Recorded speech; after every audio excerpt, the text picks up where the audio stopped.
We're back. I'm just going to let things marinate for a moment. Make sure the stream is running. And be banging the keyboard. And excuse me. You can tell it takes a lot out of me. Freaking lightweight, right? Okay. Well, we're going to get going here. I'm not going to wait for it to populate because this has been posted for a while. So, welcome. Welcome, one and all. Okay, thank you, Mikey. Let me know if you hear anything weird going on. Left it alone, didn't touch anything, just launched the new stream. Never shut anything down, so it should be okay. It's K1GMM Steve here in southwestern Vermont, and this is Epiphany Part 2. So, however, this is all about the Icom. And some things I have realized and stumbled upon over the past, 7 years. I bought this right when it was first released in 2016. And it's been a love-hate thing over that period of time. I'm going to go into some things, and I'm going to throw some things at you guys. And this isn't in any way an endorsement for Icom. I'm just going to say that. It's what I have, and it's what I use. And believe it or not, it's actually what I prefer most of the time. So as you guys know, I have technically four HF transceivers, but 3 that I use on a consistent basis. One is this Icom, the other is a Sun SDR2DX, and the other is an Anon 200. So if you go back on my YouTube channel and you kind of look back, and you've heard me make a lot of statements, and here's the love-hate thing. I've always looked at the 7300 as a barn door, the front end. I know a lot of people say that they are prone to overload. I've never had mine overload before. Doesn't mean it won't, but it's pretty hot front end. And I would put it up against the Anon, believe it or not, against the Anon. It's hot. It's brittle. You've heard me say derogatory things about it before. So here comes the Epiphany. All right. This is all stuff that I have learned. And the whole point to this is I see many, many people buy transceivers and they run them for a month and they say, nope, don't like it. And they sell them. They go get something else, which is fine. If that's what you want to do, do it. I wish I had the money to do that. I'd try every transceiver on the market. I don't. So this is going to be quite interesting, I think, for some of you, knowing what I've been into and where I've been. So let's see. I bought it in 2016. I took all of the awards and stuff that I've won off of my QRZ page because I felt convicted about it. It seemed to be pretentious, and nobody cares. Nobody cares about that stuff. I don't even care about that stuff. So why is it on there? So I took it off. My QRZ page is stripped down basically at this point. The point I'm making is that I think every single one of those awards, those numerous QSO parties I've taken first place in multiple years, the IRA Italian DX contest, I won North America multiple years. I think it was 2 years. And I actually placed in a total of 3 years. All this stuff. Guess what it was on? It was on the freaking Icom, on that 7300. Right? So keep that. Put that in the file cabinet as I move along here and kind of remember that, right?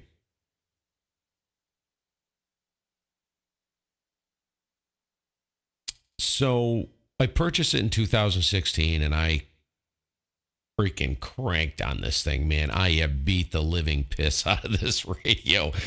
Everything from zombie apocalypse, apocalyptic zombie FT8, just scorching, you know. I don't even know the number, tens of thousands of hours probably. This radio was on from sunup to sundown at least, if not till midnight, every day practically for like 3 straight years.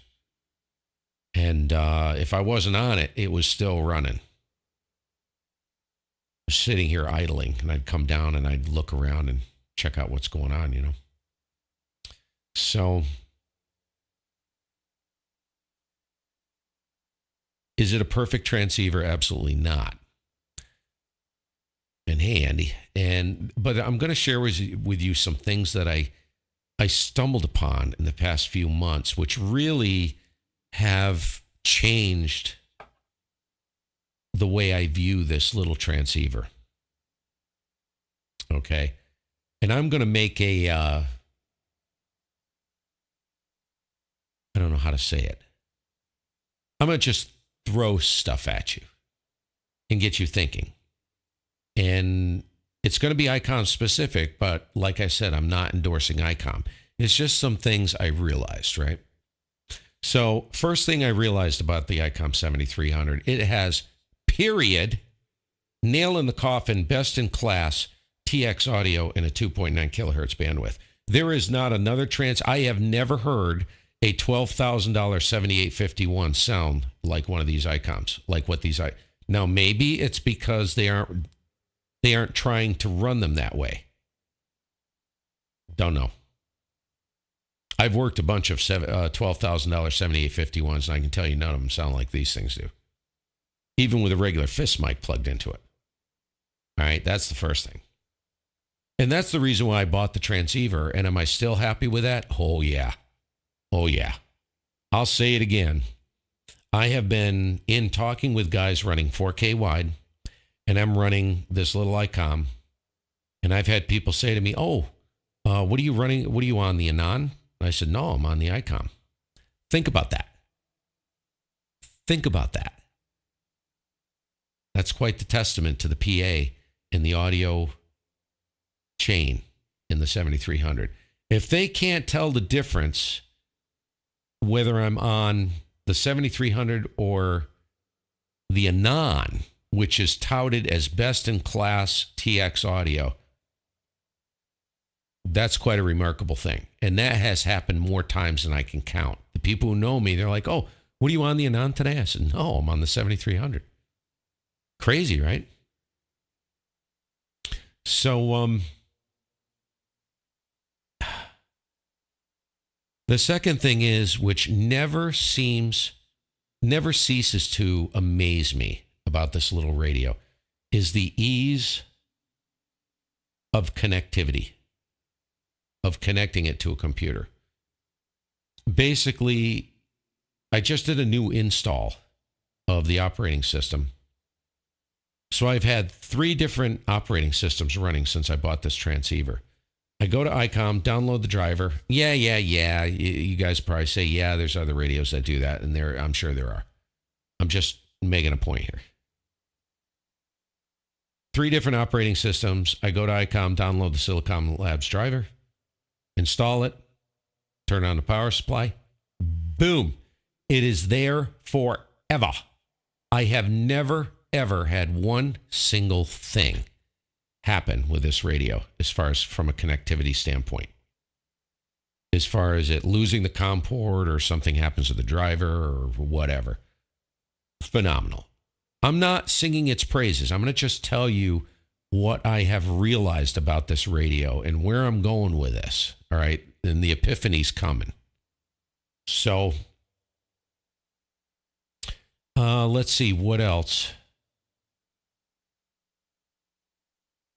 There's another thing.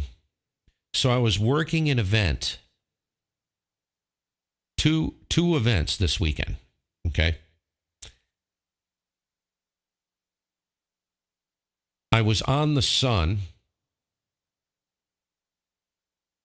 on one of the events, and I was on the Icom remote on the Scandinavian activity contest. Okay. Let me tell you the difference between this Icom and these flagship SDRs I have out in the other room.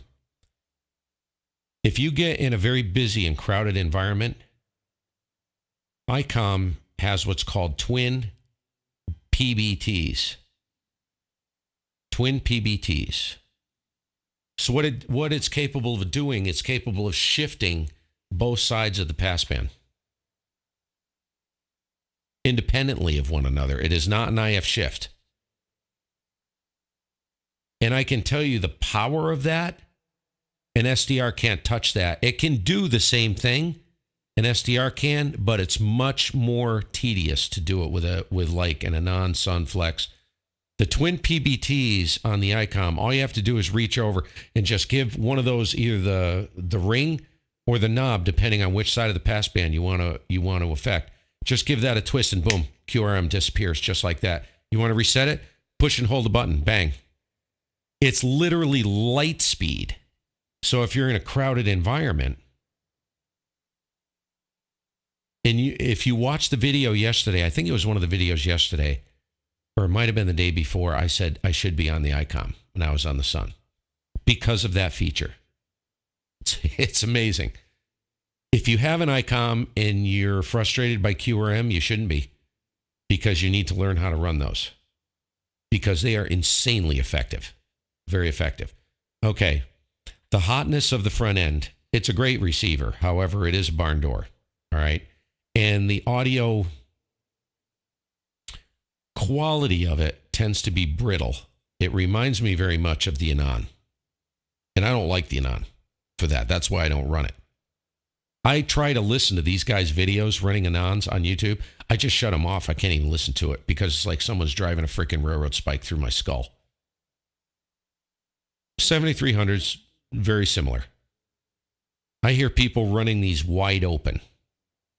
Why? I have no idea. You never run a 7300 wide open. What I would encourage you guys to do in regards to this, and this is where I'm going regarding the RX, the sound of the RX. Friday, I posted a video. It was a stream that I did just working some DX. Go in and listen to that. That's all I'll say about that. Go to look at the chat and see what someone mentioned in chat. I've never heard a 7300 that quiet.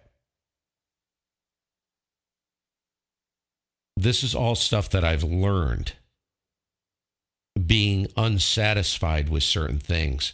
Can it be fixed? Oh, hell yeah, it can be fixed. Oh, yeah. Can you run wider than 2.9K? No, you can't. You can't. That's one issue with Icom. However, 99% of the time I'm running at 3K, even on the SDRs.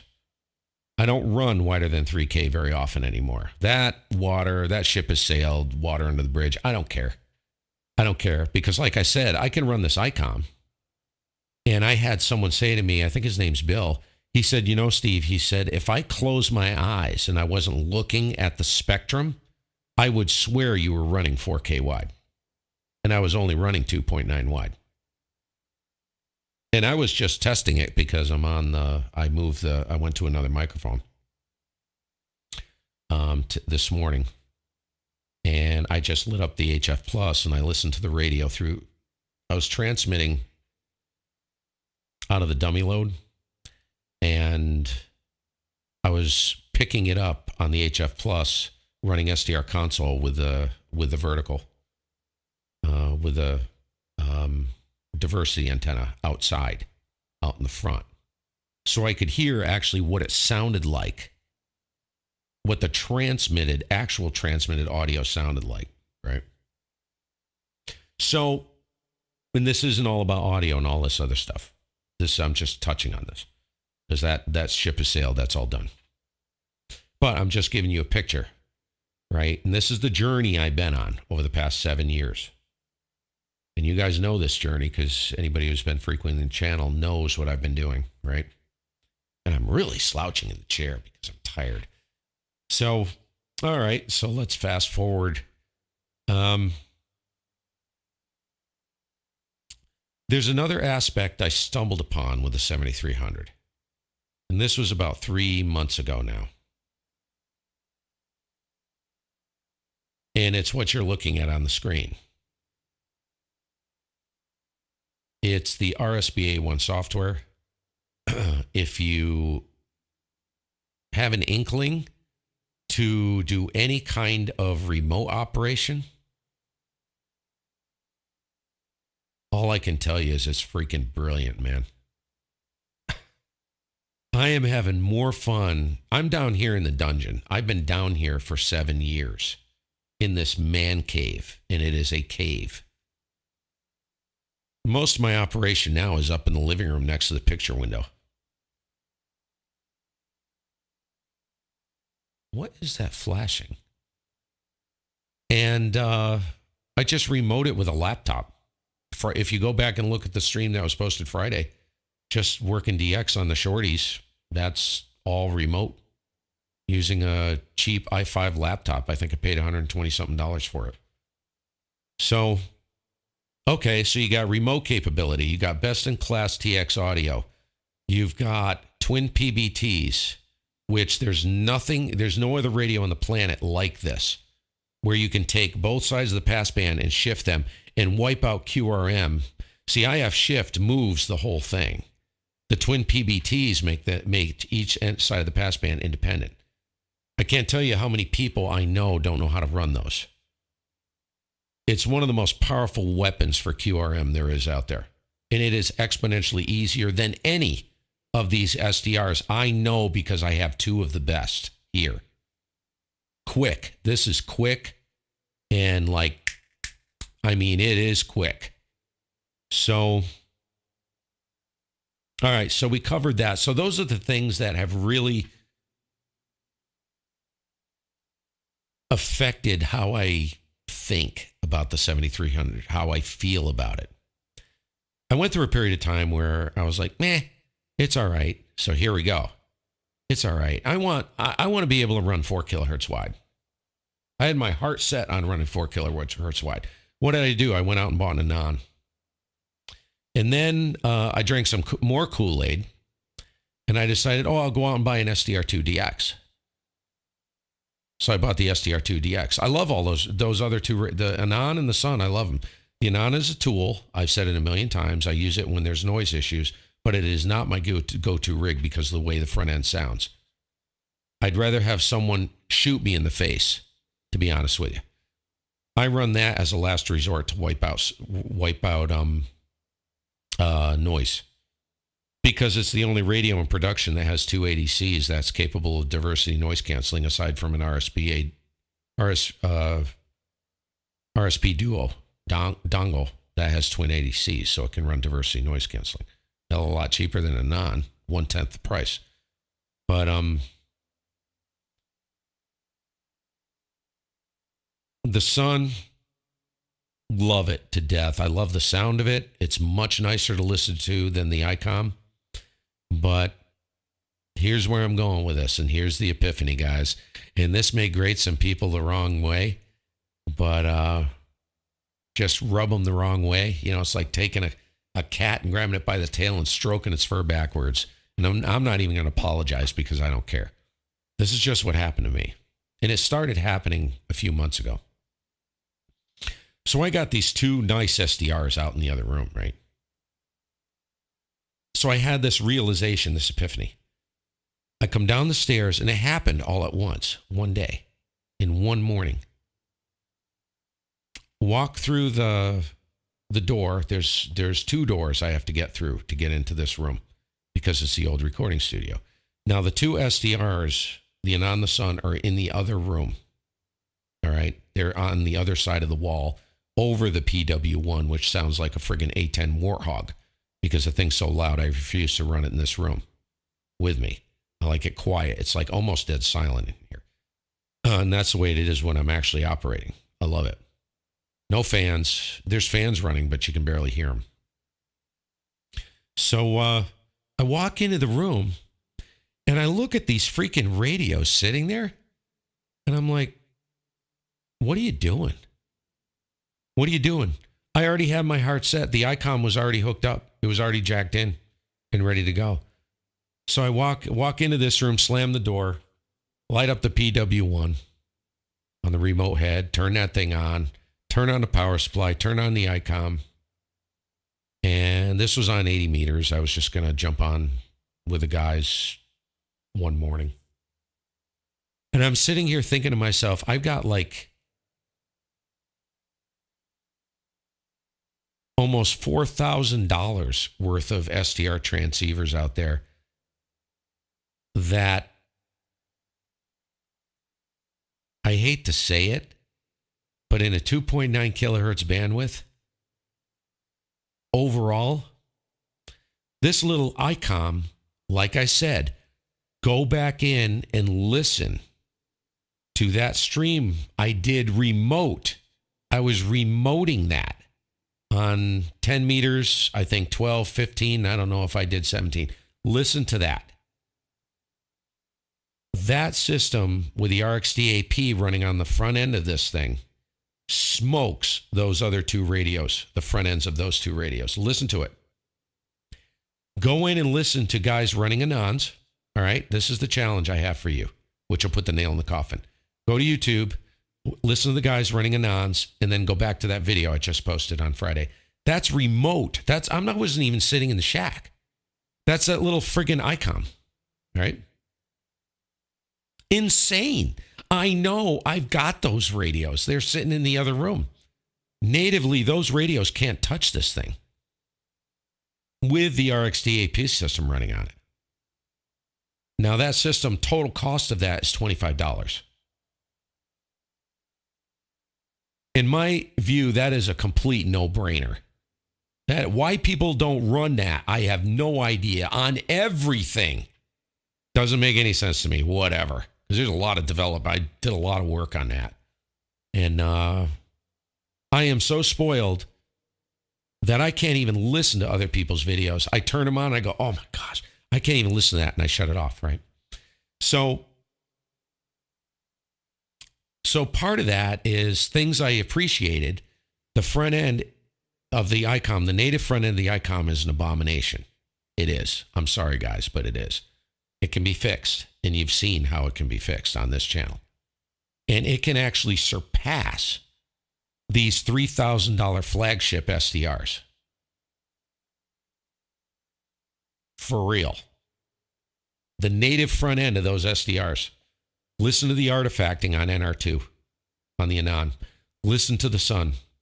Sun can't touch that. Natively. Can't. Not even close. So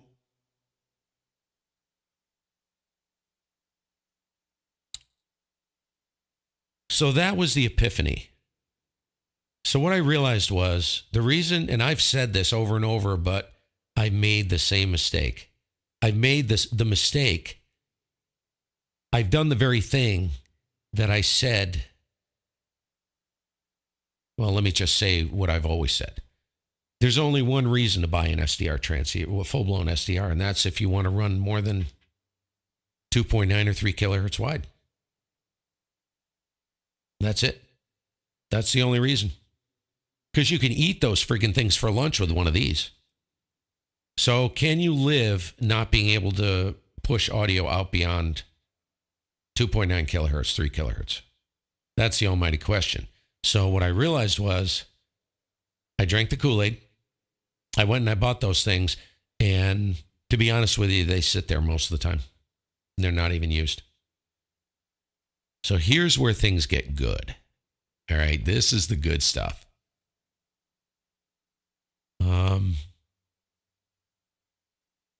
Let me check into the chat here quick. I think it's the usual smooth criminals. So we got Mikey, Andy. Said hello to Andy.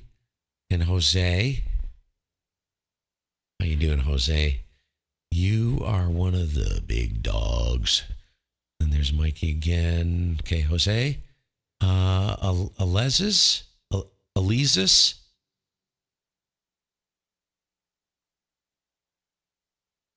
Yes, if you run in the DAP Alesis, you wouldn't have that problem.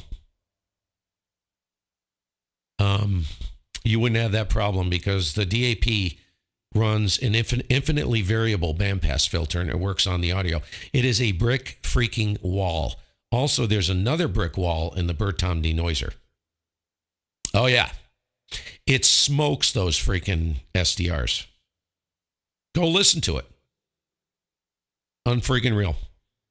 Let's see. Ryan, Scott. Yeah.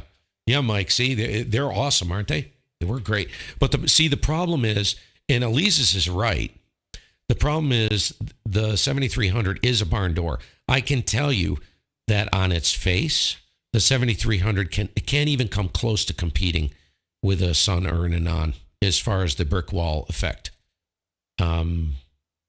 It can't. The 7300 front end is a barn door. Everything gets in there. But you can fix that with the DAP. And there's Costa. It's up there, Costa. And Paul.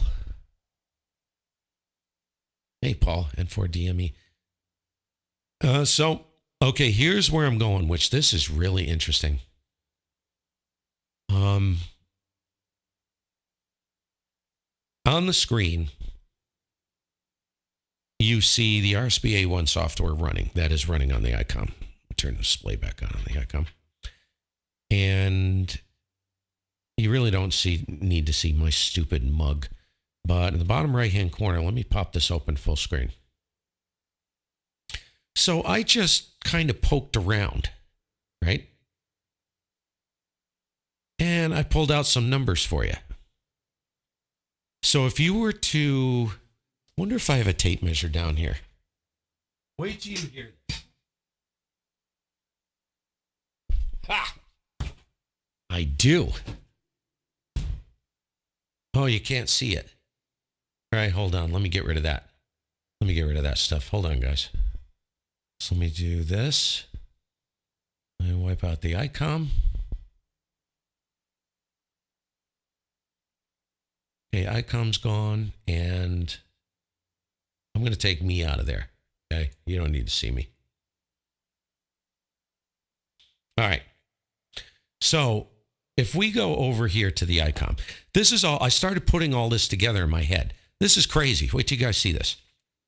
So the Icom, the front of the Icom is approximately let's say 9.5 inches. And it's roughly 5.5 3/4 inches. And that's with the kickstand up. And then I have a little micro PC on the top, which is 2 inches. So that's about let's say 7.5 inches. So you've got 9.5 by 7.5, right? And it's about, 9 inches, 10 inches deep with the knobs. Plus the fan, let's go 11 inches, right? Okay. You guys are going to love this crap. This is the Epiphany. All right, this is the Epiphany. And Paul, I'm glad you're in here because this may give you something to think about. And I'm going to sum the whole freaking thing up in the end. What you're looking at on the screen is a cost list of everything that I run on the 7300. Now, the reason why I just grabbed the tape measure and measured that transceiver, check this out. Let me go over to this screen, right? So look at this. Look at this crap that I have got on this desk. 2 power supplies, PW1 remote head, manual tuner, AL80A, big face watt meter. What do we got? The controller for the Anon, right? Keyboard, mouse. Look at the real estate that this crap takes up. This is the Epiphany, folks. Look at that. And you're talking, You could take an antenna, get yourself a multi-band antenna, and this is for guys that are just starting out in the hobby, all right? Or veterans in the hobby. And they're like, you know what? I'm sick and tired of these huge stations. So that transceiver is 9.5 inches wide.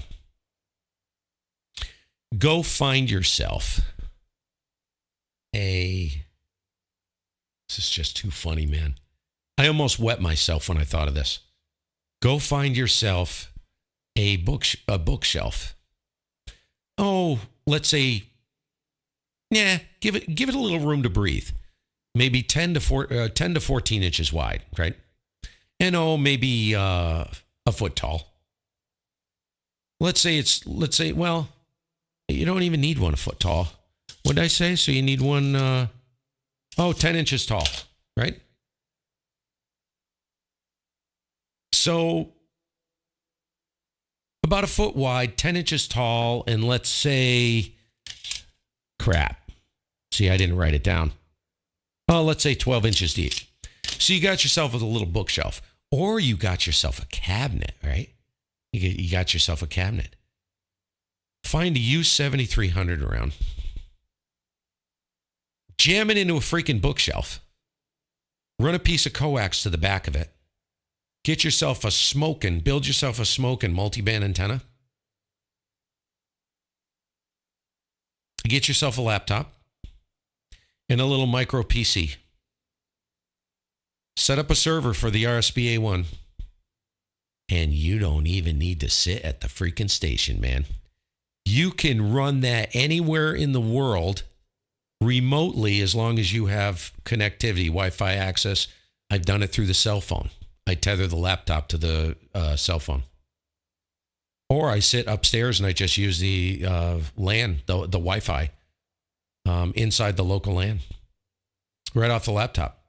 Sounds on a $20 headset. So I'm going to break this down for you. In let's say a 14 by 10 space. And you've got, I kid you not, with the software that I run, you've got a world-class sounding HF station, 100 watt. 90% of the time I'm running 100 watts. I'm not even running the amplifier. All the contacts I made on Friday, they were all barefoot on the Icom. Pretty much every single person I heard I could work. And that was on a multi-band antenna, on a little mini doublet. Right? So you've got a radio that will do 100 watts all day long. You can beat the living piss out of this thing. And I've done it for 7 years and she's still going. That'll fit in like a 14 inch wide by 10 inch by 12 inch deep bookshelf or a little cabinet. When you're done with it, close the cabinet doors and walk away. Nobody even knows it's there. Think about it, guys. This is the insanity of ham radio. I'm not bashing guys that have these massive stations. You know what I'm saying? I've got, like I said, I got extra SDRs here. My point is, would I be happy just with that? Well, obviously I would, because I'm on this most of the time. Because it's just so easy. It's simple. And it just freaking works. You know? But yeah, the front end. You got to work on the front end. The front end by itself is a train wreck. I'll stake my life on that. Can't listen to it. So let's go through the parts list. All right. Let's say you're like, okay, I don't have even a closet for a shack, but I do have a bookshelf. I have a cabinet in the living room or in the den, or maybe even in the garage. All right. Equipment list. You can pick up a used 7300 for anywhere from $700 to $800. Right? RSBA1 remote software, $80 to $120. You need a micro PC for the remote server to run that the radio is always connected to. Right? You can get an i5 Optiplex. I looked them up for around $134. Great computer. You don't need that for a server. Mine's running like a little AWOW, little piece of crap, runs fine. So the i5 may be a little overkill, but it's not much money, $135. Cabling, you'll need a printer cable, USB printer cable, that's $7. Let's say you need coax. 50-foot run of Mini 8. Plenty adequate. RG8X. Around $36. Peripherals, 259s, 239, around $20. That may be a little extreme. Probably don't need that much. All right. Now you got wire. Let's say you're going to build your own antenna, which I would recommend doing because it's a great way to learn, unless somebody gives you something. You're looking at $100 for a spool of wire. For a multiband, like some kind of doublet or something, you may need $450. That's around $88, but you can also build it yourself and probably save some money. And there's build plans for how to do that online. You can go up to Tractor Supply and buy these little electric fence insulators. They're these tubes and a bag of zip ties, and you can make your own ladder line. No joke. Same thing, works. It'll actually work better because the wire will be actually, you could use like multi-strand, like 16 gauge or 18 gauge or something like that. So it's less prone to breaking. You need a laptop. If you're going to do the remote, you need a laptop, i5, preferably an i5, which is what I have. Let's say that's $150. I run a little USB 2.0 headset. That's $22. And the TX software is free. All the plugins are free. And the RX software is free except for the Bertom, which you really don't have to run the Bertom, but that Bertom, whatever it is, Pro is a really good piece of software. Total cost, you're looking at $1,374 plus tax. Think about that for a second, guys. You're talking about a transceiver that'll fit in a 14-inch bookshelf. Most people would never even see it there. They think it was a friggin' stereo. You got best-in-class TX audio. 100 watts till you're blue in the face on an effective antenna will get you pretty much everywhere you need to go. I know people that do it on 10 watts. You don't need an amplifier.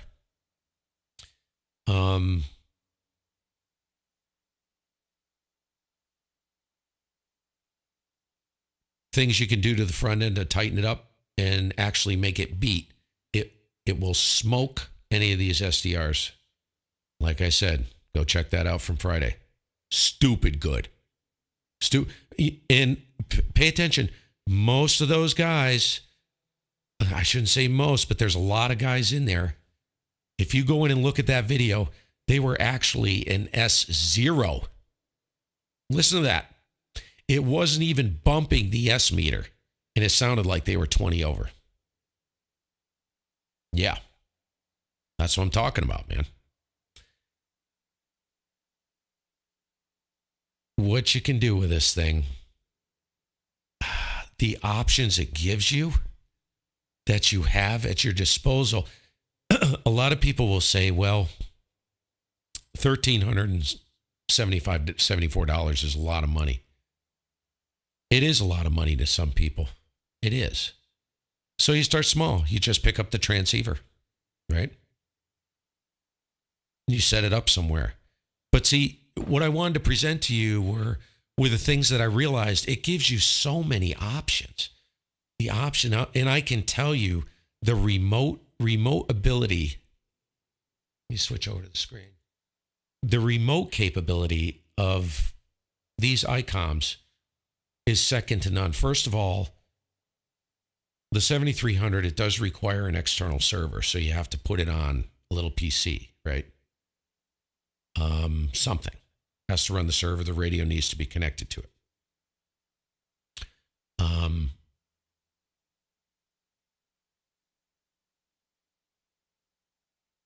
The ability to basically run the radio from anywhere. I never paid much attention to that, to be honest with you, but I love it. Only because I've been stuck in this dungeon for like 7 years. Hate it down here. Hate this. So, Paul, it's all on the website. The link to the website is in the description of every single one of my videos. And it's so easy. It's silly. All of the tutorials are there. The Master Blast Blaster series takes you step by step through, and it's all pre-configured. Just download it. It's all pre-configured. But you're going to have to go through downloading all the plugins, installing it, blah, blah, blah.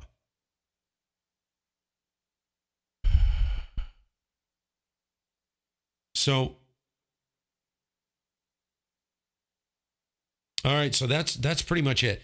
So that's my thoughts on the rig. And it's really a versatile little transceiver. But, you know, is that a lot of money?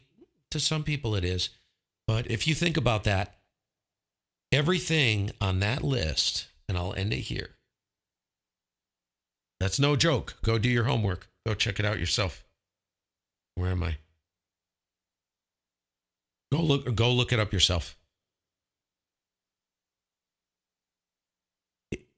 The ability to put together a station like that for $1,300, $1,400 is remarkable. A lot of people already have laptops. If you have a laptop, score. Well, take another $150 off of that, right? And keep in mind, you don't need to run the crap that I run. I run a lot of stuff. I run a TX-DAW on transmit when I'm remoting, and I run the DAP on the receive when I'm remoting. You don't need to do that. I just put everything in there that I would run, you know, so yeah, you could probably get by with like $1,200, $1,000. You know what I'm saying? So, I don't know. Not a lot of money considering you can spend $3,000, $4,000, $5,000 on a transceiver for what? For what? What does it give you? I'll tell you what, man, a $3,000 transceiver doesn't give you this. Doesn't give you this. I know because I got them. So, are they nice? Yeah. Yeah, they're nice to run. But there are some incredible strengths about this transceiver. Very, very, very game-changing in my opinion. And not even my opinion, it's just my experience. It's what I've experienced. Is it nice to have a big flagship set sitting there in front of you? Sure it is, man. Would I like to have a freaking Goliath FTDX 5000 sitting in front of me? Oh, yeah, I would, man. That's impressive. That's eye candy. Something like that. That's what I call a man's radio. But from a purely practical standpoint, purely practical, pure function, something that will not only get you on the air, but you can win events with that thing. You can you can win QSO parties with that setup. You can do all kinds of stuff. Run digital modes till you're blue in the face, you know? So I know, David. I know. Thank God I didn't sell this thing. That's what I mean. It's an epiphany. You have to hold on to a radio for a while. But there are some things like I looked at Yaesu, frig that. Because I love the remote side of things so much. I heard the Yaesu remote stuff is like a friggin' nightmare. Total nightmare. Now, I've remoted all three of these radios through like AnyDesk and Skype. So it does work. But, you know, a Wi-Fi switch, excuse me, a Wi-Fi switch and turn on the power supply. The software turns on the radio. You get full control over the radio. 7610 is a great rig, Mike. The difference between the 7300 and the 7610, two differences fundamentally from a mechanical standpoint. I'm not talking about the front end or the receiver, all that stuff. The 7610 has a built-in server, so you don't need an external, some kind of computer to host the server on. They're great. Jerry, my friend Jerry, runs the 7610. Built-in server, everything's integrated, so you just make sure the power supply's on. The nice part about the 7610 is you can put a Wi-Fi switch on the wall controlled via your cell phone anywhere in the world. You can tell it to turn on. It will turn on the power supply, and then you launch the RSBA1 software, and because the server is built into the radio, it'll just light the radio up, and you're off and running. That's cool. Flex can't touch that. I'm sorry. Because Flex's server is outside, right? It has to go somewhere. Yep, that's right, Paul. That's why I run away from. I like the Yaesu radios. I want to try one, but not for a remote. If you want a remote, Icom's away. I hate to say it, but it's the way it just works. Once you get it running, it just works. Let me go through the chat here. Let's see. Ryan, you freak.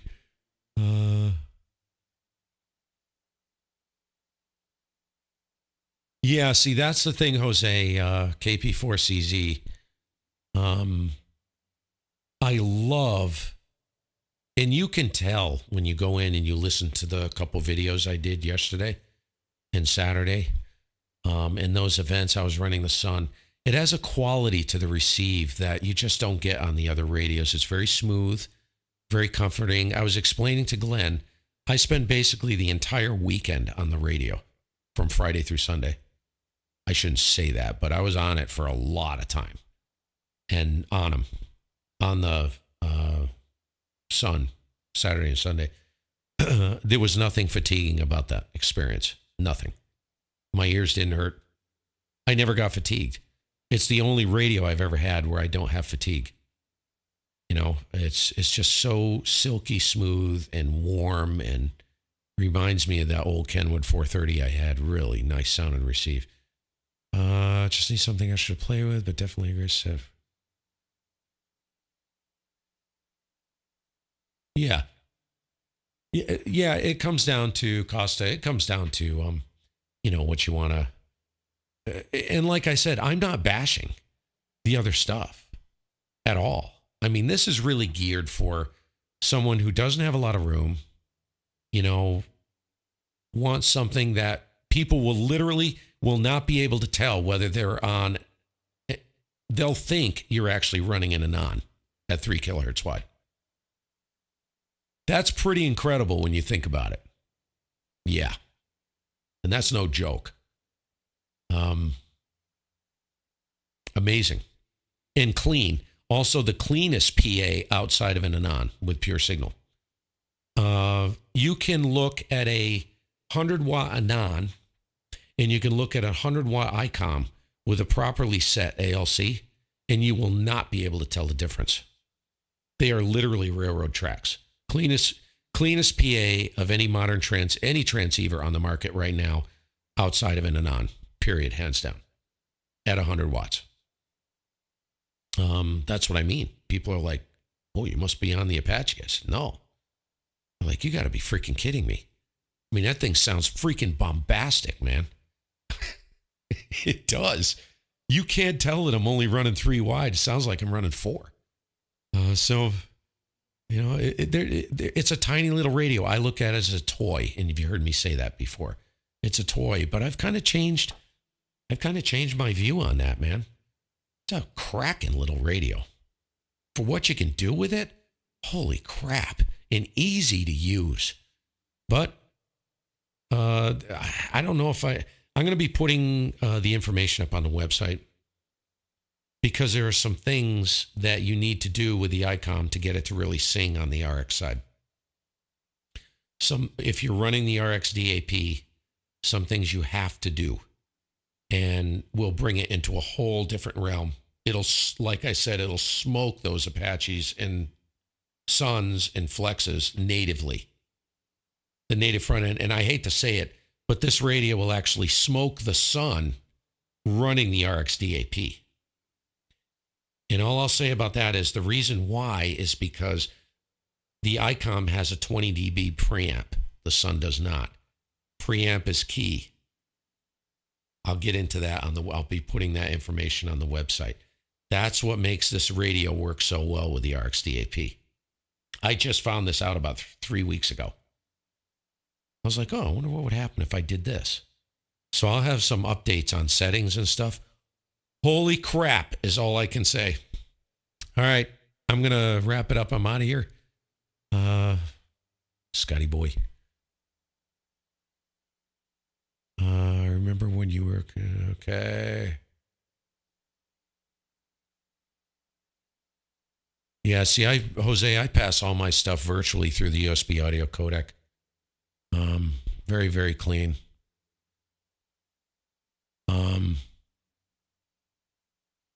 Incredible, actually.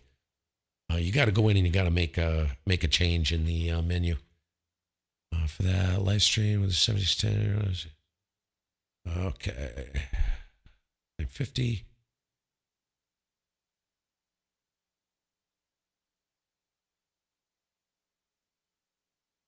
Elises, see, there are so many misconceptions. I put up a video. I'm going to just say this. Search my YouTube channel.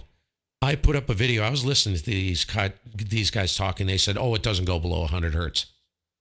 Bull crap, it doesn't go below. I prove beyond a shadow of a doubt via RF coming into an AirSpy HF Plus.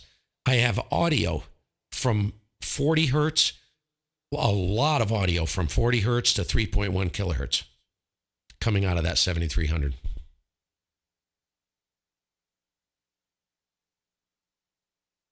Freaking insane. It's on my YouTube channel. I prove it. I use a spectrum analyzer.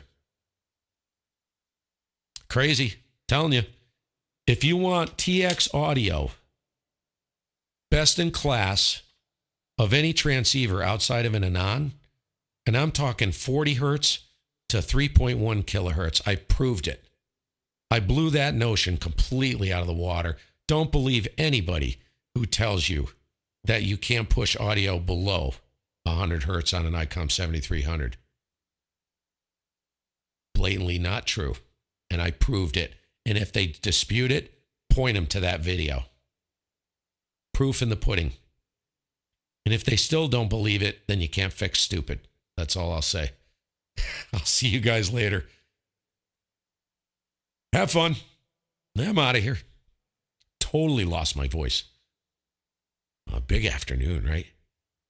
You're welcome, Costa. Appreciate all you guys. 7-3. God bless. And get on the radio. Doesn't matter. Doesn't matter what you're running. Just get in there and enjoy it. Just have fun. See y'all later.